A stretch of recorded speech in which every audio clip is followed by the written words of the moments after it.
Arizona, Colorado, Indiana, Michigan, New Jersey, Tennessee, and Virginia. Listen up. WynnBET is now live in all these states, and the excitement of Wynn Las Vegas has finally landed in online sports betting and casino play. From boosted parlays to live in-game offs on every major sport, WynnBET gives you the tools to win. Sign up today for your risk-free $1,000 sports bet. Download the WynnBET app now or visit wynnbet.com to start winning. You're listening to the Huddle Up Podcast with Chad Jensen and Zack Kelberman. Join Broncos Country's deep divers at milehighhuddle.com and sound off. And now it's time to drop some knowledge.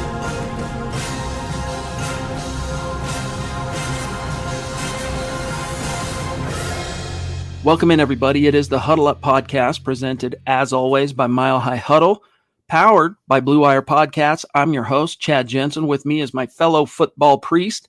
You know him. You love him. As Zack Kelberman. Chak and Zad. That's right. Here we are, the Chak and Zad show. What's good, Zach? How was your weekend, big dog? It's pretty good. You know, I'm always happy to hop on here on Sunday nights to kind of, I guess, start a new week, not really wrap up the previous week, but we got some Noah Fant talking points to go over. I'm just always happy to talk Broncos football. Hope you had a good weekend as well. Hope, Scott, you had a good weekend as well. Everyone out there in the chat, thank you so much for joining us tonight. And as Diamond Rattler says, boom, let's ride, baby. Let's get into it. Diamond Rattler has been such a patient boy. I mean, first of all, wins the Demaryius Thomas jersey. Then I can't find a Demaryius Thomas jersey to save my freaking life. Then he's like, you know what? How about can I just convert that to a Russ jersey instead? I said, you bet your bottom dollar. Let's do it. So I order him one, and then I go about my life, right? And then he reaches out to me, I don't know, a couple days ago. He's like, hey, dude, I haven't seen that. And I'm like, really? Didn't show that there was any availability issues when I ordered it. Let me hop in and look at the order, and it shows delivery date. I can't remember. It's like first week of May. And I was like, and I ordered it March 16th. I'm like, Judas Priest, man, they must be spinning some Russ jerseys. But anyway, Diamond Rattler, thanks for your patience. All will be known in due time. Good things come to those who wait. Pick the cliche. You know we love you. But Zach, the whole Sunday thing, that started, I mean, the whole 7 days a week Mile High Huddle podcast thing, that started because when are the games played? They're played on Sundays, you know, most of them. And Zach and I, we cut our teeth as far as our pod with the gut reaction going live immediately after the game. And even before we were doing them live, Zach, doing a recording episode of the Huddle Up podcast immediately after the game. So we had fresh, you know, subject matter to sink our teeth into, and then turned into Monday. We used to get together, what was it, once a week, and we'd record 2 episodes, right? One kind of reacting to the game and one kind of previewing the next one. Yeah. Man, that was fun, but it's not as fun as this. It was literally scripted, though. Remember the scripts and all that? I mean, we really, I think, overthink it, but it's because of you guys that we're on here as often as we are. It's because of you guys we have a podcast literally every single day of the week. We're so happy you guys are enjoying it. And as always, we're so grateful that you guys are tuning in with us. Oh, no doubt. Love you all. And we love Sam Bam with his upturned collar and Huddle Up Podcast Football Priest t-shirt. He says, evening, Chad and Zach. Evening Broncos country. 5 months to go till the let Russ cook era starts in Broncos country, and we get back to winning ways. Go Broncos. Yeah, Zach, you know what? And thank you, Sam Bam.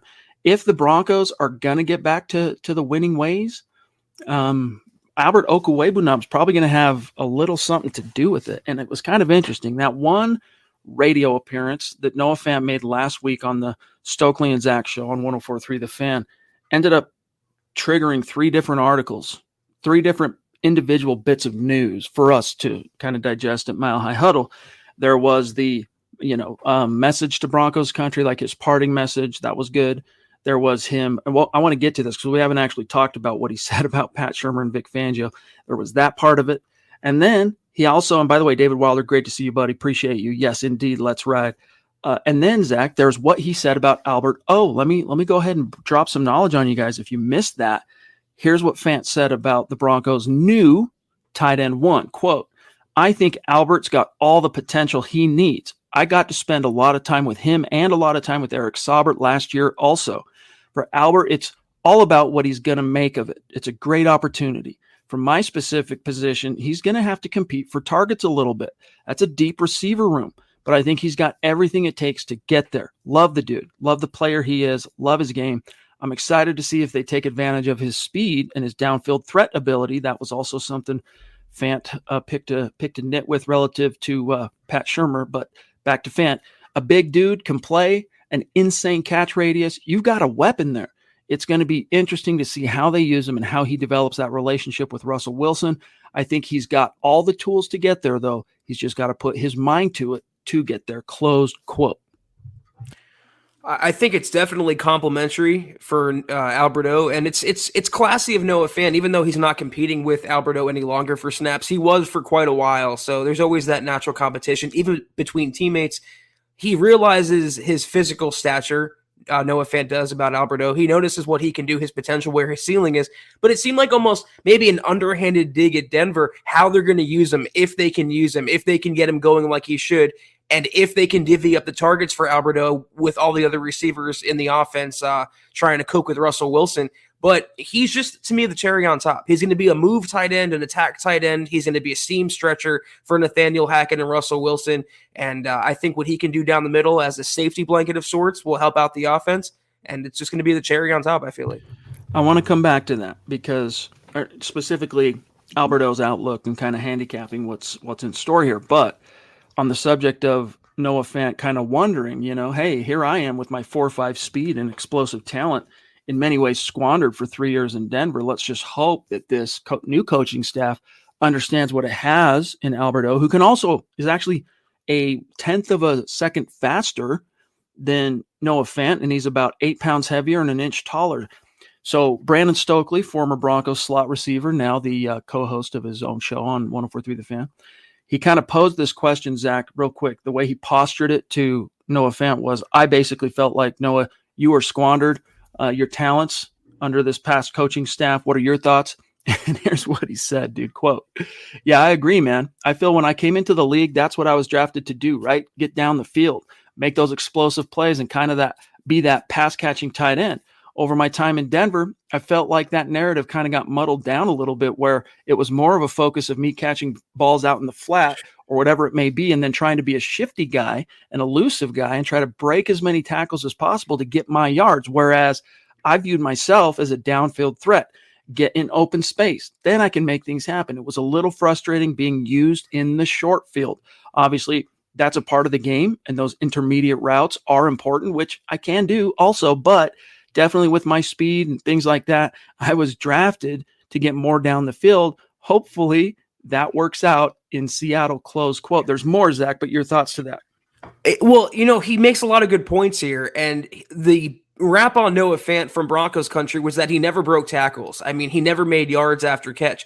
But that was the thing about the Pat Shurmur offense. It wasn't designed to go vertical. It was designed to go horizontal. How many times did we complain on this podcast, Chad, about it being 3rd and 8, let's say they throw for 7 or 6 yards, and they always ask the receiver to break a tackle to get the first down? I literally despise that brand of football, and that brand of football is what Pat Shurmur employed. But Noah Fant is right. He should have broken more tackles for sure. He should have shown a little more on his own and not just blame the entire coaching staff for his I guess, flame out in Denver. But to use him the right way would be to use him down the field. Again, a seam stretcher, north and south, get him 20 yards, let him do a button hook, let him do a slant, let him do a comeback, but move the chains. He's a chain mover. He's an athletic guy. He's never going to be an all-around George Kittle blocker included or Travis Kelce, but as a receiving weapon, the potential is there for Noah Fant in Seattle. I will say that.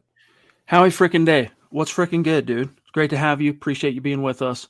So here's another thing on this topic. And yes, Noah Fant, if you think about his, Zach, most explosive plays as a Bronco, think of that 80-yarder, that tutty in Houston. Think of his 70-yard touchdown in Cleveland, or against Cleveland, I should say. I'm grasping at straws here, trying to think of some other big plays, but his most iconic scoring plays, yeah, that's true. They were, though, caught short, take it to the house type situations. Now, the Cleveland one, that was a planned screen, but still, what he's talking about, dump offs into the flat. You're not the first read. You're not the second read. You're not the third read. You're the safety valve, right? You're the check down.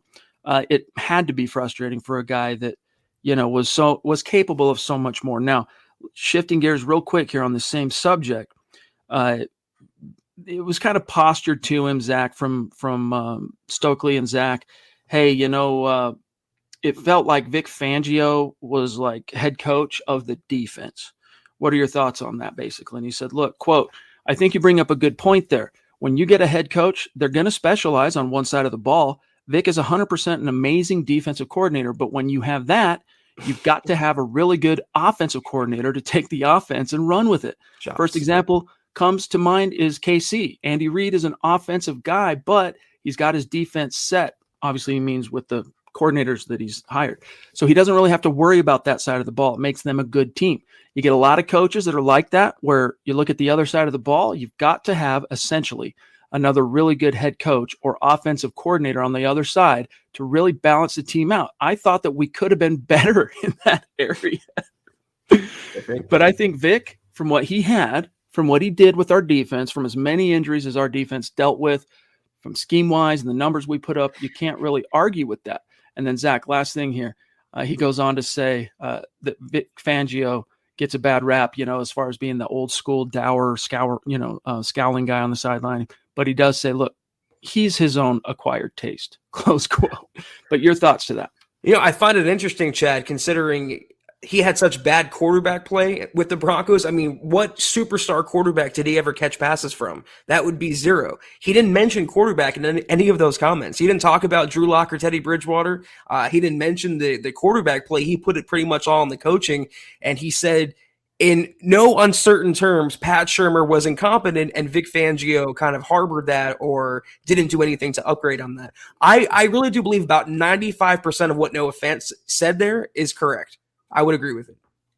But yeah, I'm stoked on Alberto. I think, as long as he can stay healthy, and that's a big if with Alberto, man, Russell Wilson, he's never really been the guy that makes the most use out of the tight end. But this deep into his career, even though it's been 10 years, Zach, it's hard to say at this point how much of that was schematic or coaching emphasis and how much of that was just his own kind of predilections as a quarterback. Let's grab Travis Weber's very generous super chat here, Zach, and then we'll announce the winners of the raffles from Facebook and YouTube.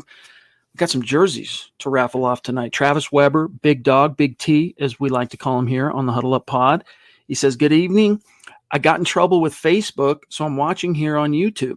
Sharing too many political memes, huh? Good luck to those who are in the drawing for the jersey. Go Broncos. Well, you got me on that one, dude. Maybe something like that. I don't know. Wilder says, say what you will, but Noah was a great teammate. I think so. Yeah, I think Noah was pretty well liked. And that was another thing he brought up. Chad, what's going on, Big Dog? He says, I can't wait for the draft now. Only a few weeks away. Let's ride. Indeed. That's something that, and Phil, what's up, dude? That Noah Fant brought up was that he felt like, first of all, he found out about the trade the same way we all did.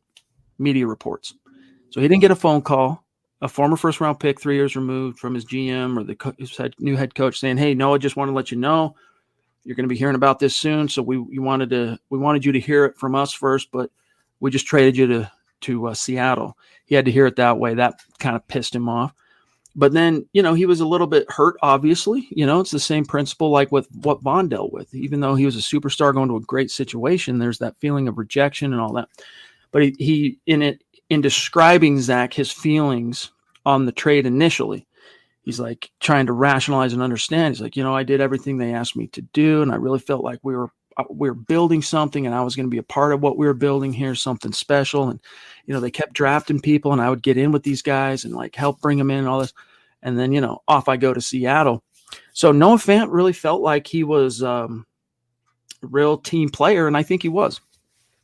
I mean, the way he handled himself after the trade, he could have really been not so diplomatic and not so professional talking about Alberto or anything else. I think he handled himself pretty well, and it's pretty indisputable to say he was wasted as a first-round pick. And I kind of feel like also he was overdrafted just a little bit. I think him and TJ Hawkinson both, and there were loftier expectations, foisted upon him versus if he was a second-round pick or so. So Noah Fant did pretty well to take advantage of what opportunity he had. But when you're in an offense run by Pat Shurmur, and when Teddy Bridgewater's throwing you wobbly passes for 2 yards, what are you really going to do? I hope for his sake he does well. I hope for Drew Lock's sake he does well in Seattle and Shelby Harris. But I'm excited about what the Broncos have in Alberto. I think he's going to be what Nathaniel Hackett wants him to be, and it's going to help out the offense. Everyone will win from this trade. We'll come back to this, but guys, time to do our raffles. Now, as you know, on YouTube, where it comes down to our Super Chat Superstars, the top 5 finishers cumulatively, their names go into a hat. All right. Winner gets a Broncos jersey of their choosing. We can only assume in most cases it's probably going to be Russ. So let's do that now.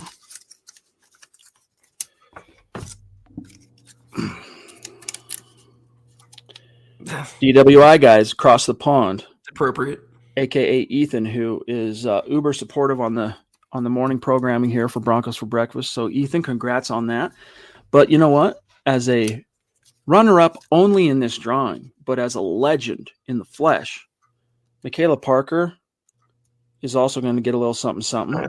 Michaela, we'll have a little something coming your way. So appreciate you. And let me grab the Facebook. Okay, ready? For the Facebook jersey raffle, the winner is Congrats, Jacob Foster. Congrats, Jacob Foster. And then let's do a runner-up. Mark Schrader. Congrats, Mark.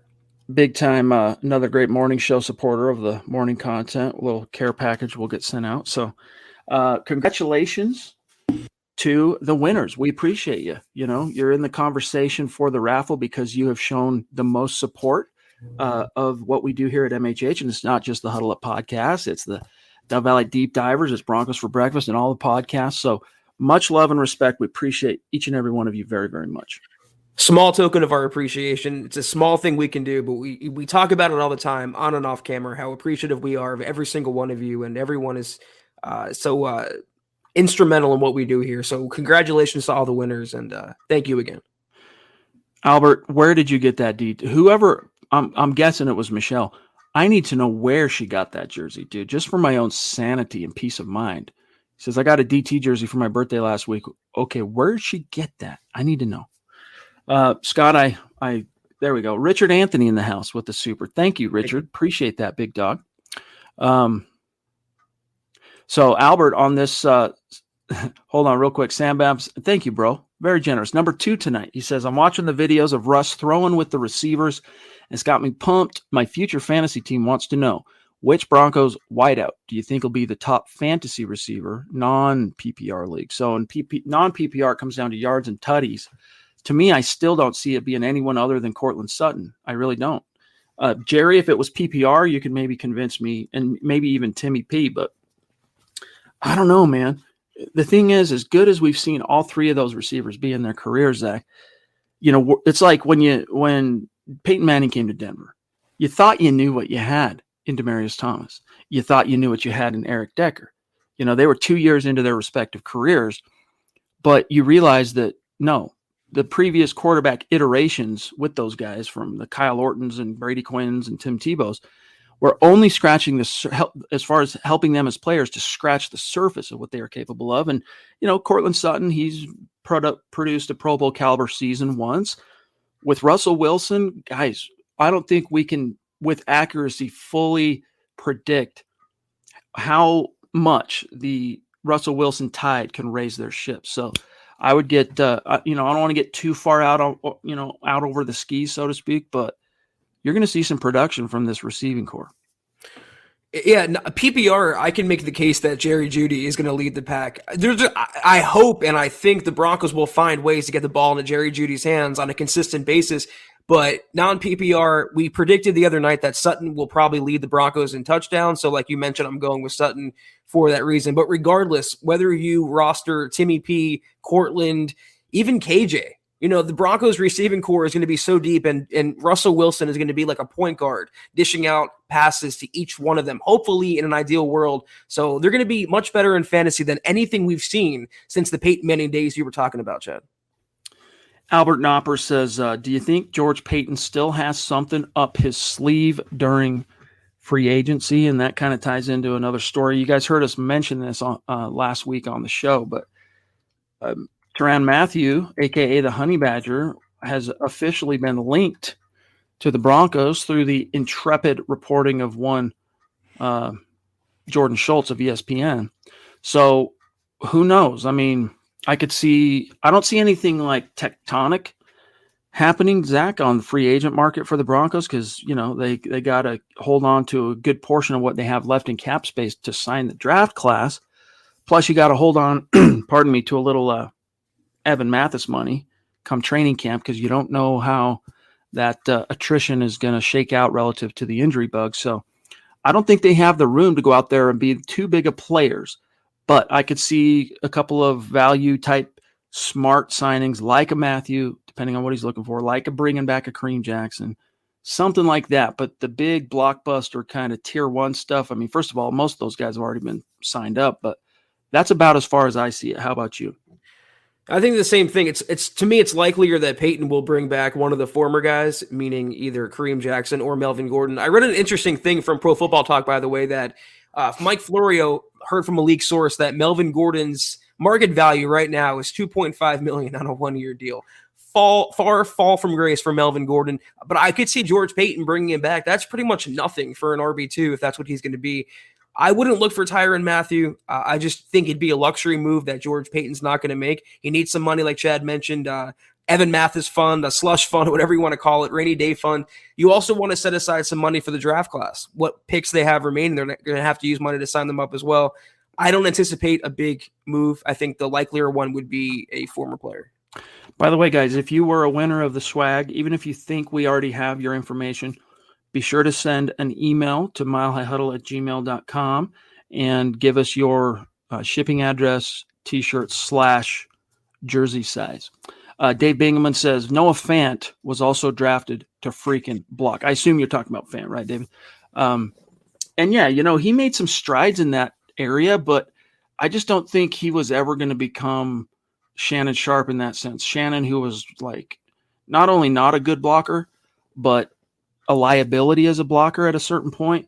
And he finally, had to come to, who type of conversation with his coaches, and took it much more seriously, took it upon himself to really learn the craft, and he became a good blocker. It's not his favorite thing to do, but he could block the second half of his career. Shannon Sharp could block. Maybe something like that, Zach, is in store for Noah Fant, but you're missing the forest for the trees if you're really trying to, you got to be able to plausibly be out there so it's not obvious. Like when Jimmy Graham was on the field, for example, you knew there was going to be some more often than not, if you're keying in as a defense, you knew that was probably going to be passed.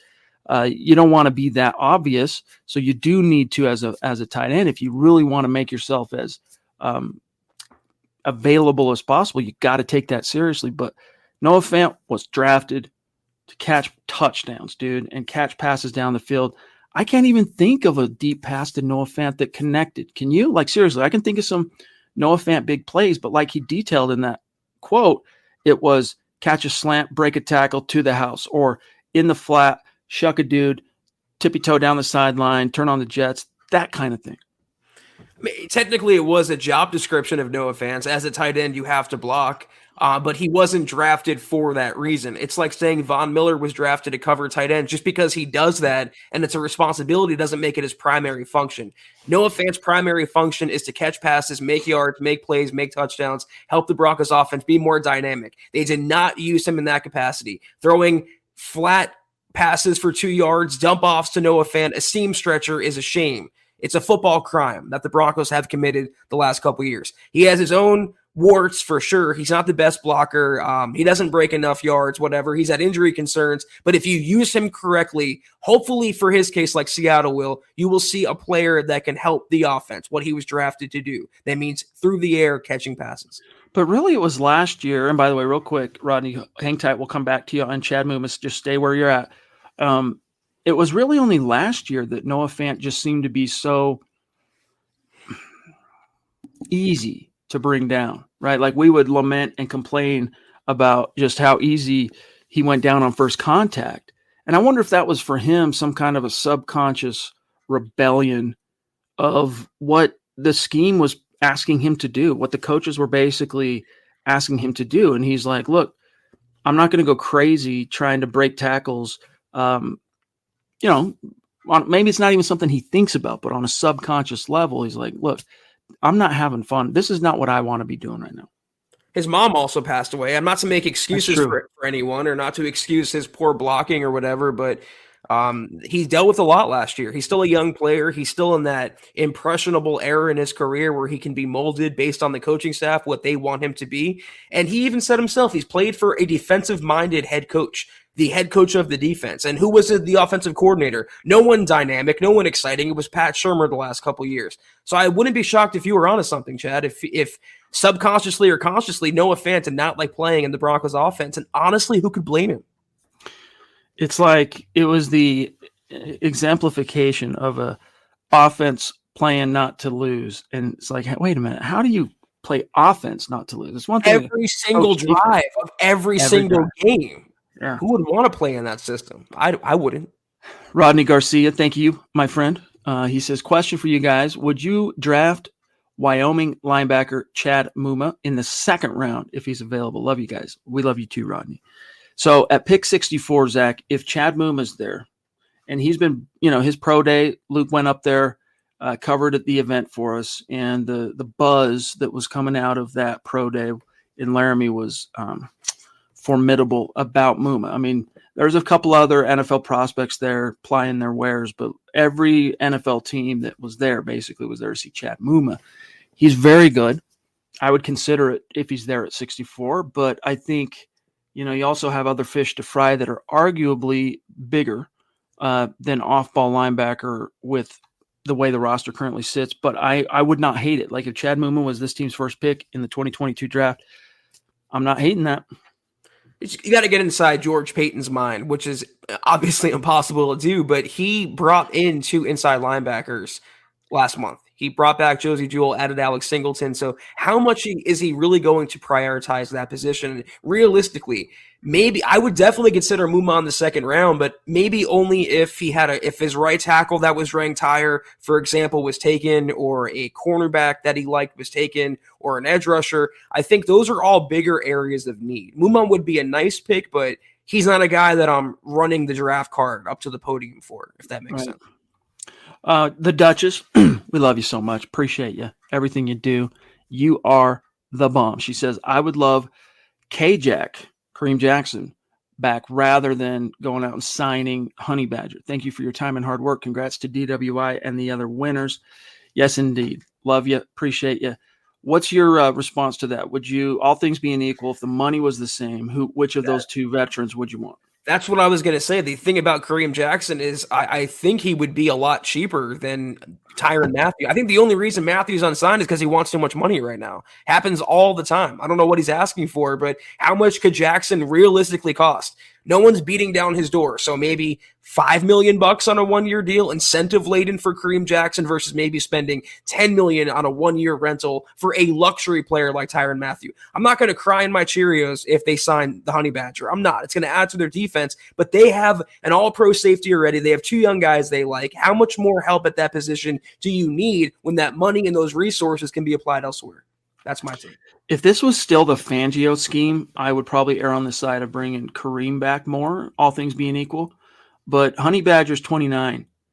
Kareem's entering, I think it's his age 34 season. So to me, that would be the biggest kind of, how do you weigh it? Kareem's already got chemistry and experience in the locker room and the culture, but he's, 5 years older. Honey Badger can come in and probably give you better production out of the gates. He's definitely going to help you more in coverage.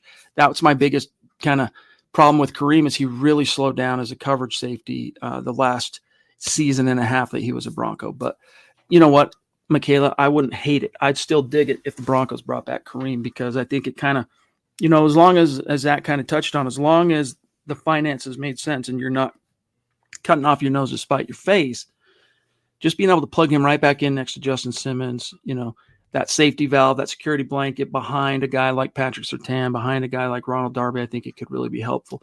Twitch one here. Ral Blitz, RAL Blitz. What's up, dude? He says, "G'day, boys. I'm expecting Russ to elevate the offense the same way Peyton did when he got here. Alberto could blossom into the next Julius Thomas.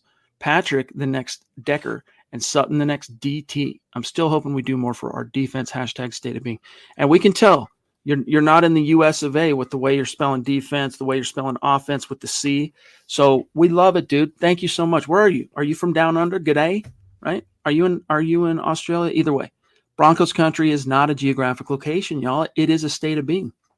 I appreciate you, Ralph, for sure. The only thing I'm going to kind of nitpick is Eric Decker and Tim Patrick are two wildly different receivers. You can use them in the slot, but Eric Decker was much shiftier. I think he was just a more explosive receiver. But yeah, they're going to make the entire offense better. And that's why I'm not tripping about Noah Fant's departure or having Alberto as the starter. That is just the cherry. Again, you have all these other good receivers. You have a great running back. You have a great quarterback. If you can get great production out of your tight end, the more the better. They are loaded. Eric Decker, man, what could have been if he wasn't so hated by the turf monster? That's all. That's what I'm always going to wonder. Keep me up at night wondering, man, Eric Decker and that turf monster, dude. He caught one of the two completions Tim Tebow threw in that away game in Kansas City. 2 completions on, I think it was like 11 attempts for Tim Tebow, and the Broncos won the freaking game, dude. Andrew Baker. What's good, buddy? He says, do you think we finally use the jet sweep for more than just a decoy that never got used? MHH for life. I don't know, man. I don't remember if I'm thinking back to Green Bay scheme, and I don't want to pretend like I'm, an expert on all things Green Bay Packers, but I don't remember a lot of jet sweeps. But, if you have a guy that can run that for you, you want to work it into your offense here and there. It became so forced, so contrived, so obvious under Pat Shurmur because it never was given. The ball was never given. So defenses quite quickly deduced, oh, okay, yeah, this is just some window dressing here. We'll go ahead and just sit on our heels and wait for the snap of the ball. We're not going to shift. We're not going to, it was just so obvious. But, if you can give that ball to KJ Hamler, who could frickin' bust ankles going east-west, bust ankles going north-south, here and there, see what happens. I would expect to see it a little bit. It was literally the only pre-snap motion the Broncos ran was a fake jet sweep to Jerry Jeudy, the same player.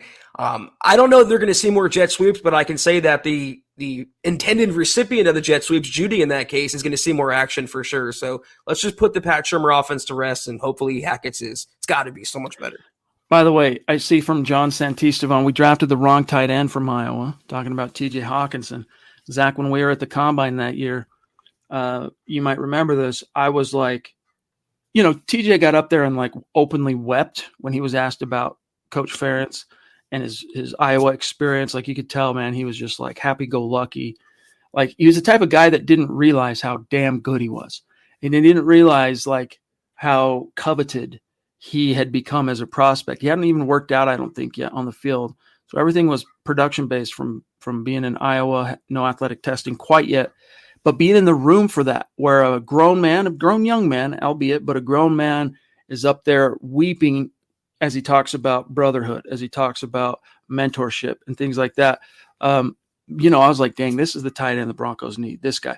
Noah Fant, when he stood up at the Combine, he was very much more polished than TJ. He was obviously much more used to having a microphone put in his face than TJ. And he was much more me-centric than TJ in how he responded to questions and whatnot. Still kind of karmic justice, I think, that it was TJ who ended up being the first tight end drafted in that class and not Noah Fant, although I became a big Noah Fant fan. Zach, you can probably remember I did have some misgivings about him just based off that. When you're in a room with somebody and you can talk to them and you can see you can read their body language much more intuitively, you kind of get a more accurate, I think, beat or vibe for the character between the ears for some of these guys. Well, I think they're both overdrafted, like I said, and I'm happy the Broncos didn't overdraft Noah Fant like the Lions did TJ Hawkinson. Both are good players, and I think both are suffering from the same things, quarterback play, coaching to an extent. I think both can be solid NFL pros still, and I'm not going to fault the Broncos for making that pick, nor the trade down that landed them Dalton Reisner and Drew Lock as well. I think all things in that deal, all things that went in the first couple rounds of that draft, I'm never going to give them crap for. Desert Creature, thank you for your patience and for the super chat. He says, I'm sure we're all looking forward to a great year. I mean, dude, Russell Wilson, it's one of those things where if you're a Seattle Seahawks fan and even Bronco fans, if you try and put yourself back in the emotional place you were from like not 12, but say 13 through 15 before the wheels started to come off for Peyton. You know, you just had this kind of impervious to it all. You know, we got a guaranteed spot in the playoffs. Like, it's one of those things where you kind of start taking things for granted, right? You forget what it's like to suffer in the wilderness. And Seattle, they're gonna be reminded of that quite quickly. The reason I bring this up is they probably felt like Russell Wilson's like, you know, be obsessed by the process stuff and all that. You know, it's probably old hat to them. To them, they're probably like, yeah, whatever. But to us, it's like, oh my gosh, man, this is what we've been missing. Like, this is the manna from heaven, talking about being in the wilderness. So yeah, it's going to be fun, dude. I can't wait to see what this thing looks like ultimately, because we're not only trying to speculate, Zach, and project what Russ is going to look like in this offense, but we don't even know what this offense is going to look like yet. I mean, we can guesstimate based on what things looked like in Green Bay, what things have looked like in San Francisco and Minnesota and whatnot. But it's going to be an amalgamation, Jacksonville, all that. And I don't know, it just makes it all the more fun. Like when you really don't know, like the married dudes and gals out there where you think you know what the missus might have got you for Christmas, but you don't really know. And you're like, when you finally get it and you think you might have known what they were going to get you, and then you open it and it's not what you thought it was, but maybe it's even better than what you thought it was. That gratification through the roof. If I'm wandering the desert for 6 years and I come across Mr. Pibb, I'm not going to get upset because it wasn't Dr. Pepper. I mean, the Broncos have had such crap at quarterback for so many years now, so long. And they get delivered Russell Wilson, who people say is breaking down. I've had people in my mentions on Twitter say, oh, just give it a couple years and the facade will wear off. I don't care about that. I'm excited for this year. We've been through so much as a media covering the Broncos, as Broncos fans, Broncos country, the Broncos themselves, with all these subpar quarterbacks. Getting Russell Wilson, mana, I think is the perfect word to describe him. I'm going to be obnoxious about it at least until September. And I think a lot of Broncos country feels the same. It's that the way I feel emotionally is that meme of Vince McMahon coming down the aisle, right? That's how I feel right now. It's just like kind of a wild, exuberant, excited confidence about what's to come. Kenneth Booker, could it be KB, Kenny, a.k.a. the man, in the house with a super chat? Dude, how you been? How are things? He says, what are your thoughts on Tarik Cohen for a change of pace back and possible returner? He should be cheap. Zach, real quick, to give you some background on Tarik Cohen, 26 years old. Let's see here. Currently, is he under contract? No, free agent. So for a second there, I was looking at his over the cap, and it showed that he was under contract for 2022. So for a second there, I wasn't sure. But what are your thoughts? Because here's what he made last year: 1.4 million base salary, total cap number of 3.2 million. I don't really like that, but what do you think? It's not a bad idea, but I feel like they have Tarik Cohen on the roster by the name of Mike Boone. You know, a shifty backup running back that's a possible returning option. I just don't want to spend the money if I don't have to. Cohen was a decent player in Chicago, but they already have a running back they don't use, and I kind of want to milk him for what he's worth while they're paying him the money they are. You know, we talked about it on previous podcasts. He's making legitimate money. It wasn't just a one-year flyer deal. They gave him pretty decent commitment, and I want the Broncos to get the most out of Mike Boone, so I would consider rolling with him. This is how I feel inside, guys, right now. If you can see, some of you, 15,000 of you will be listening to this, but on the screen right now, we're seeing Vince McMahon do his goofy kind of like, I'm the dude, I'm the man, down the, what do you call that? What do you call it? The strut. What is it? The McMahon strut. Yeah, but I'm talking about the walkway, the tunnel, the ramp. The ramp, I don't know. But anyway, good job, producer. KB, you the man. G Hill, ain't nothing but a G thang baby, says, let's go Russ and hack it. George, keep it going. Hashtag MHH for life. Thank you, G. Really appreciate you. Cottonmouth 78 in the house. Good to see you, buddy. Hope you've been well. Says, hey, guys, here's a couple gallons of gas. Yeah, 2.25. Well, it depends on where you're at in the country, I guess. But he says, keep up the great work. Thank you very much, my friend. Helps keep the lights on. Seriously. Careful, that's what Travis got banned. I think it was Travis on Facebook for talking about. So Careful, KB Cotton. says, Pat Shurmur applied at my job and got fired in a week because that's what happens if you suck at your job, unless you work under Vic Fangio. Yeah. Yeah, that's the thing. I mean, incompetence. I look 10 years younger, says Rick. Oh, because of the stash? Yeah. You got to mix it up sometimes. But, yeah, incompetence, man. It's ironic, Zach, because the NFL is the ultimate production-based business. But it usually, it has to come out in the wash. Like it has to, coaches, for example, are measured based on a body of work, usually in a season-by-season kind of way. Why he was kept after 2020 for any other reason other than Vic Fangio's pride, I can't fathom. Please tell me, Kenny, that one of Shurmur references on the application was Tom McMahon. It has to be. I mean, obviously that's too good to pass up, but I'm just happy. I mean, just thinking about it, Chad, like, can you fathom the Broncos' offensive coordinator last year was Pat Shurmur. Of all the people in the football universe, they were saddled with him.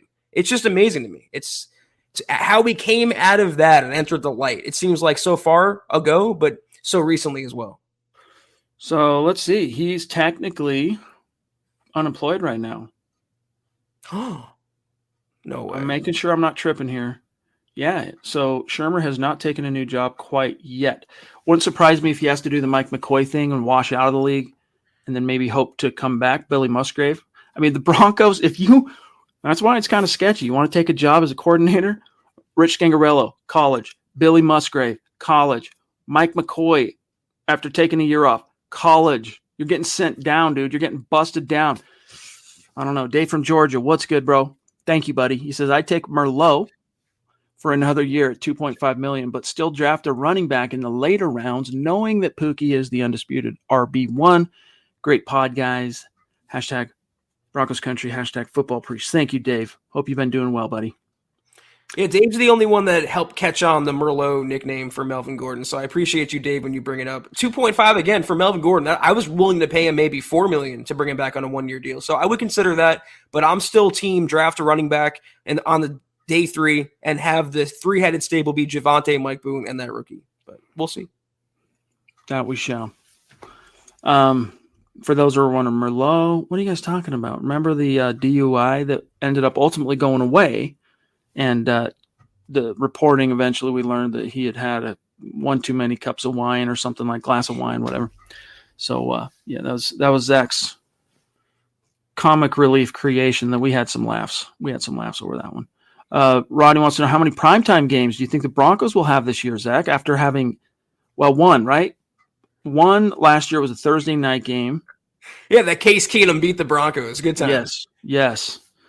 First time in the Broncos had the longest active streak of Monday Night Football appearances. That came to a crashing, ceasing halt. What do you think? Your answer for Rodney? I think they're going to be given 3, and I think the first one is going to be against the Rams on Thursday night to kick off the season, but I think they're going to be flexed into 2 more games as the season goes on, and the Broncos start winning games. They have the Russell Wilson star power now. So I'm going to guess 3 when we see the schedule, what is it, next month? It changes every year. It's either, late April, early May. So, and then 2 more when they flex during the season. By the way, I know this is kind of a weird segue, but I'm looking at Mike Boone's measurables here. 5'10", 206 pounds, and wearing Clinton Portis's number. Like, he's almost exactly the same size. Almost.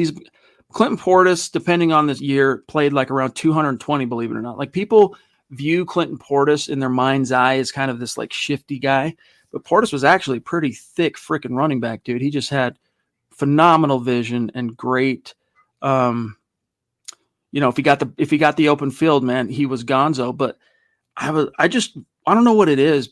It's from Clinton Portis, but ever since, I love running backs that wear 2.6 for whatever reason. And compare him, I'm looking up Tarik Cohen right now. Cohen's 5'6", 179. So if you want that role that Kenny was talking about, I'm fine with Mike Boone filling that. Phil says, great show. Thank you, buddy. Always a pleasure listening to your expert info. Oh, you're a sweetie. Appreciate you. You demand, Phil. Thank you for the stars as well. It really does add up and make a difference for us. We're sitting here at 44 minutes, so we got a little bit of time, but we're on the tail end of tonight's live stream. Yeah, Rodney's saying congrats to The Undertaker for being inducted into the Hall of Fame. I don't know. I assume that's wrestling. I can deduce this, but I don't know anything more really about that. It's like actors, I guess, getting put into some kind of a Hall of Fame. I don't know. As soon as the scales fell off my eyes and I learned that it was all fake, dude, like the storylines and all that, and the fate of each match, that it was predetermined, like I lost complete and utter interest in wrestling. My brother, though, he's still a huge fan of it. Wait, Undertaker is the dead man walking. So what do you mean it's fake? He's, I just, it's weird they have a Hall of Fame for sure. I was more of a Kane guy in the peak of the WWF/E, but good for Undertaker. It's weird to see him out of character though. It's not this menacing, brooding guy. Just thanking, he thanked his faith and he thanked everyone. It's just a cool moment, I guess, in wrestling. It's weird for someone, Zach, who couldn't care less about wrestling. I have watched a alarming number of like wrestler-oriented documentaries, like Resurrecting the Snake about Jake the Snake Roberts. I watched that documentary, which was a pitiful situation, but still a very good watch. And then there was the other one I watched recently on the $1 Million Man. I forget his real name. DiBiase. Ted DiBiase. Yes, that guy. That was an interesting watch as well. And just like how they get tapped on the shoulder, like you either get tapped to be a star or not. Now, that's not to take away from the work these men do put in, and women as well.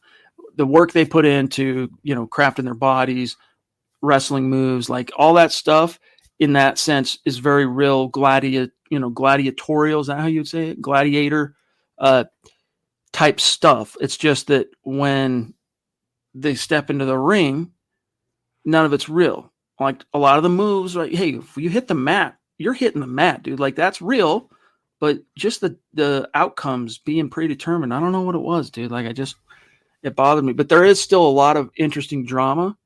I just find that it's more interesting learning about how the industry affects the individuals. By the way, one of the greatest movies of all time, The Wrestler. Yes. Mickey Rourke, shout out, won the Oscar for that. But that's a phenomenal movie, dude. I love that movie. I was going to say, that's one of my favorite movies I've ever seen. And it's just so phenomenally acted. And the ending, just the way it kind of leaves you. I'm not going to give anything away. It's just great all the way around. If you want to kind of learn about what happens to a wrestler when their star dims and burns out, that's what happens. And it's really good watch. Anyone who hasn't seen it. And what the prolonged effects of year after year of the wear and tear combined with prolonged use of steroids, what that actually does to the human body in the long run. It's pretty terrifying. Okay. This is not a WWE broadcast, but still, G Hill says Undertaker and Kane on the O-line for us would have been great. LOL. One of them has to work out at right tackle, so I'd give it a shot. That's pretty funny. Do they got the height? Do they got the 6'4", 6'5", 6'6"? I think they're like 6'8", 6'9", or 7 foot or whatever. They are massive. They're both freaks of nature. That gum. All right, guys. I'm trying to think here if there was anything else I wanted to grab before we dip on out of here. News bits. Let me refresh my memory real quick here. Got that. I think for now we are pretty well caught up. So, Zach, unless there is a burning topic on anyone's mind, we're going to go ahead and get on out of here. We'll see you tomorrow night. So let not your hearts be troubled. Have a great rest of your weekend, everyone out there. Thank you all for tuning in with us tonight. Follow us on Twitter until we see you guys next time at Huddle Up Pod. Follow the main account on Twitter at Mile High Huddle. You can follow Chad on Twitter at Chad and Jensen. You can follow myself at Kelberman NFL. Follow our producer, Scott Kennedy, at Scout Kennedy. If you want to grab some merch, it's right there, huddleuppod.com. And also follow our page, facebook.com/MileHuddlePod. And please, guys, if you haven't, go to Apple Podcasts and leave your football priest a 5-star review for a chance to win some merch each and every single month. But if you can't do that, please do these 3 things that help us grow more than anything else. Subscribe, like, and share this video and every video you see on the MHH channel. Really helps us, like I said, grow and reach more Broncos fans just like you. Yes, it does. And congrats again to the winners of this past month's raffle. Don't forget to send an email to milehighhuddle@gmail so we can ensure we have your deets. But shout out to these great supporters on Facebook tonight: Andrew Baker, Chad Beach, Rodney Garcia, Dave Wilder, Phil McLaughlin, and Howie frickin' Day.